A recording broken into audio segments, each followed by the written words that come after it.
Hello dear student, welcome to my channel CS and IT engineering Gyan. Web technology subject में आज का जो हमारा टॉपिक रहेगा जावा स्क्रिप्ट कंडीशनल स्टेटमेंट, जिसमें हम कवर करेंगे if else and switch statement को with the help of example and syntax. तो वीडियो को एंड तक जरूर देखना, और अगर आप मेरे चैनल पर नए हैं तो प्लीज मेरे चैनल को सब्सक्राइब करना ना भूलें एंड बेल आइकन पर प्रेस करें ताकि इसी टाइप के मैं जो भी वीडियो बनाती हूँ उसका नोटिफिकेशन आप तक पहुंच सके। क्या आप भी कंफ्यूज हो जाते हो कि कब इफ एल्स यूज करना है, कब स्विच, और आखिर लूप और कंडीशन में क्या डिफरेंस होता है? तो ये वीडियो आपके लिए है। चलिए हम समझते हैं कंडीशनल स्टेटमेंट को एकदम सिंपल एग्जांपल के साथ। तो सबसे पहले हम देखेंगे कंडीशनल स्टेटमेंट होता क्या है। Conditional statement are used in program to make decision. Conditional statement का यूज प्रोग्रामिंग में डिसीजन लेने के लिए यूज होता है। This statement check whether a condition is true और false.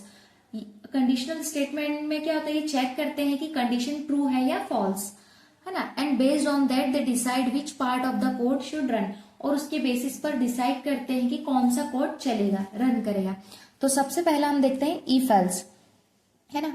If else is used when you want to perform one action if a condition is true and another action if it is false. तो अगर आपको किसी condition के true होने पर एक काम और फॉल्स होने पर दूसरा काम करना है तो इफ एल्स यूज करते हैं हम लोग। इसका सिंटैक्स देखो, if condition open curly bracket, है ना। तो मतलब this code run if the condition is true and close curly bracket, else open curly bracket means this code run if the condition is false. ये just एक syntax है, इसी के basis पर मैं यहाँ पर एग्जाम्पल आपको दिखा रही हूँ। Let age equal to 17, okay. ये सिंटेक्स जो मैंने बताया इसका मतलब क्या था कि ये सिंटेक्स हमें बताता कि अगर कंडीशन ट्रू होती है तो पहला ब्लॉक चलेगा और नहीं तो फिर एल्स वाला ब्लॉक, है ना।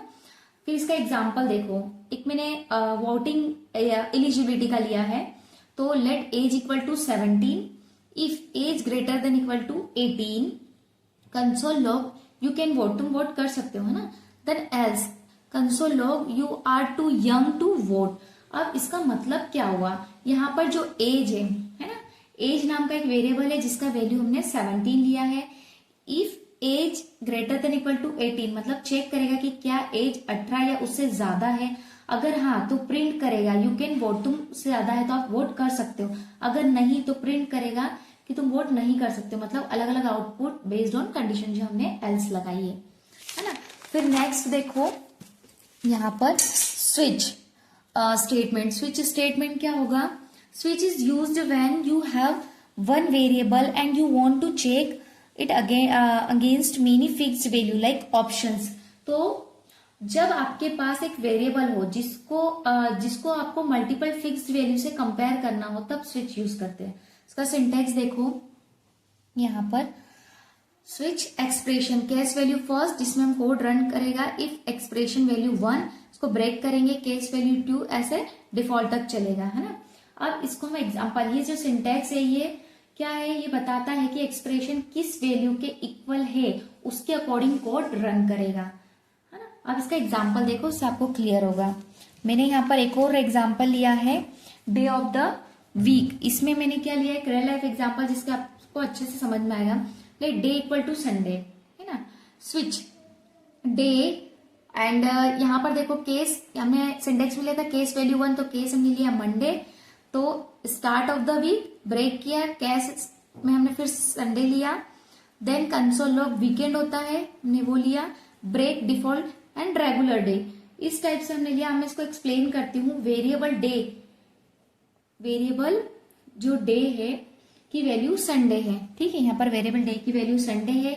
स्विच स्टेटमेंट जो रहता है वो क्या करता है, चेक करेगा हर केस को कि संडे मैच हुआ तो प्रिंट करेगा कि वीकेंड है। अगर संडे मैच हुआ क्या संडे वीकेंड है तो वो प्रिंट करेगा। अगर कोई भी केस मैच नहीं करेगा तो डिफॉल्ट ब्लॉक चला जाएगा रेगुलर डे।